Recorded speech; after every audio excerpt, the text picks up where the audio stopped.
Good day, sir. I am Cadets Siruma Ardina F from MT2 Alpha. I will be talking about the Sea Empress accident on 1996. She was an 104 feet long, a single hull tanker, a modern vessel built in Spain, registered in Liberia, and the crew are all Russian citizens. What is the immediate cause of the accident? The ship was moving up to the western channel into Milford Haven when she ran aground. She was refloated due to the rising tide and with the help of four small harbor tugs. But she was trapped again in a huge deep water basin by rocks. This disastrous event lasts for 1 week before the Sea Empress vessel finally removed from that situation. What is the root cause of the accident? Investigation shows that the primary reason of grounding is pilotage error. This includes the miscalculation of the effects of the tidal stream. Also, reports from the Marine Accident Investigation Branch or MAIB said that the master and the pilot had not discussed and agreed to a piloted passage plan. Miscommunication is very vital and plays a significant role in such circumstances, wherein if if it occurs, the worst possible outcome exists. The second one, which occurs during the salvaging operation. The problem is the sea condition, wherein the ship was sailing against the outgoing tide. Ship can stay on its intended course due to the current and hit the rocks in the middle of the channel, which punished her starboard hull, causing the oil to pour out in the bay. The initial grounding on February 15, 1996 caused a 2,500 tons of oil was spilled, and the disaster continues with a further loss of 69,300 tons during the salvage operation. What are the impacts and implications of this accident to the marine environment? In my perspective, this event is very disastrous. As we all know, the marine environment covers almost 71% of the total space of the Earth, and also is one of the primary sources of our food, transportation, and so on. Damages like this in the environment is very crucial. We can damage our environment in a snap of our fingers, an error, a mistake, but the recovery that will take will cover a lot of time. The Milford Haven, South Wales is an area for wildlife tourism, exceptional value for wildlife and natural beauty. The Sea Empress disaster occurred in Britain's only coastal national park, the Pembrokeshire, and it is one of the only three United Kingdom marine national nature reserves. The Sea Empress ran aground near the islands of Scomer and Stockholm, but both are treasured by the United Kingdom as precious natural reserves. This event is very disastrous because of the impact to the wildlife.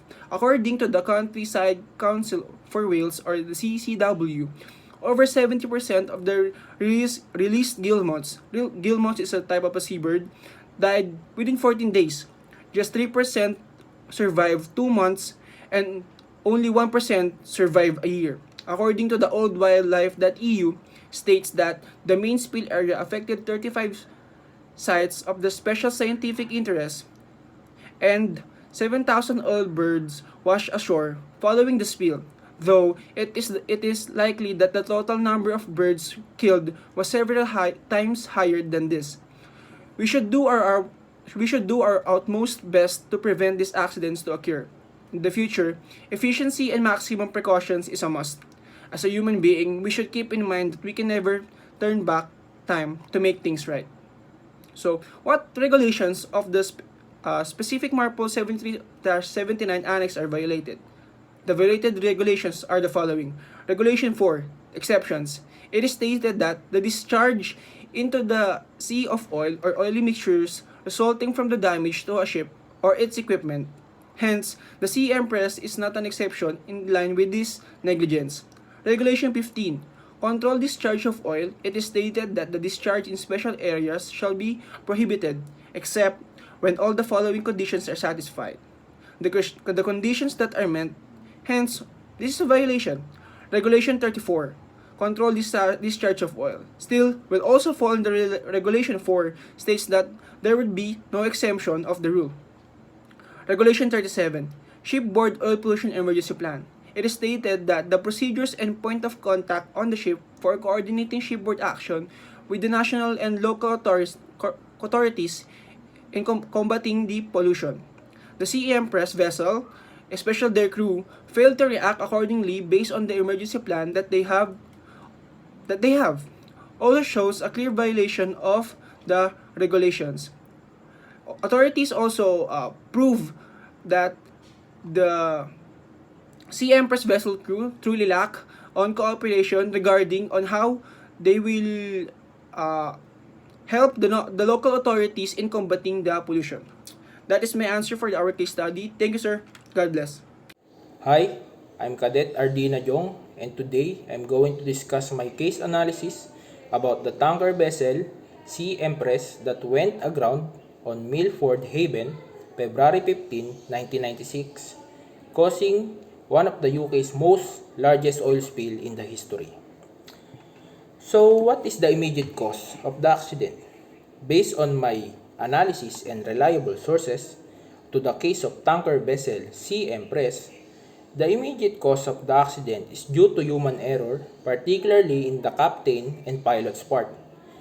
In the first place, why will you put the vessel in a huge deep water basin surrounded by large pointed uneven rocks, provided that the draft present on the ship is less than 16 meters?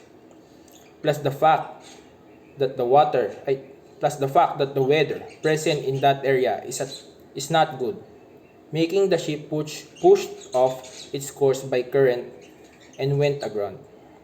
According to Nick Anger, a Pembroke representative, he said that the radar installed in that tanker Empress had a 10-year-old life and has been breaking down ever since.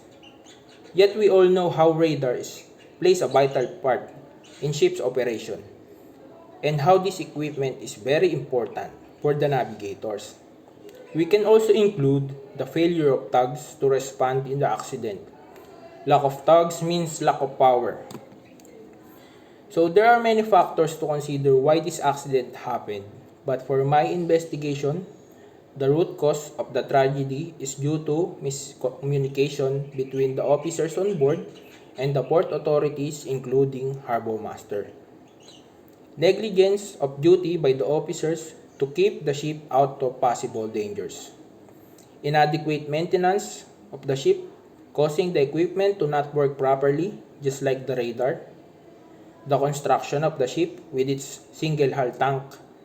And lastly, the lack of coherent plan and strategy to prevent the pollution. So what are the impacts and implications of this accident to the marine environment? So this accident set as one of the worst marine disaster in the recent history, with an estimated 72,000 tons of North Sea crude oil that was released into coast of Pembrokeshire na Coast National Park. According to Wendy Lawson, a maritime executive news editor for Asia Pacific, the area that was contaminated by the oil spill is one of Europe's most important and sensitive wildlife and marine conservation area, eliminating large number of different types of bird, just like guillemots, razorbills, and common scatterduck, that is approximately around 20,000 of population living in that area. And this follows the growth of algae that affect the mortality amongst the marine invertebrates. 1,000 tons of crude oil was also landed into the beautiful beaches nearby area, meaning not only wildlife that was affected, but also the whole ecosystem. So the impact of tanker Empress was truly disastrous to the marine environment and for the people. But it also provides a great learning for the maritime industry, which serves as a turning point for reviewing the possible laws and rules for preventing oil pollution that can be added to the amendment. So what are the regulations of the specific MARPOL 7378 Annex are violated? With thorough investigation and analysis of the accident, The following are the regulations of MARPOL 73-78 Annex that was breached by the Sea Empress. It clearly violates the Annex 1 of the MARPOL, which pertains to the prevention of pollution by oil. Under Annex 1 is the Regulation 37, which is Shipboard Oil Pollution Emergency Plan or SOPEP. The Sea Empress doesn't even make an action or strategy to contain the discharged oil into the sea. It simply means that they don't have a coherent emergency plan. Even when the ship was moved to the port, they didn't even take an action to isolate the remaining oil that keeps spreading in the water. In the Regulation 4, which is exemption, ship that discharge oil to the sea accidentally doesn't have the right to be exempted in the law. Plus the fact that the officers neglect their duty to avoid the pollution is a big deal for the Sea Empress to face numerous sanctions and consequences. So there's a lot of things to consider in the accident of Sea Empress. Lessons are learned.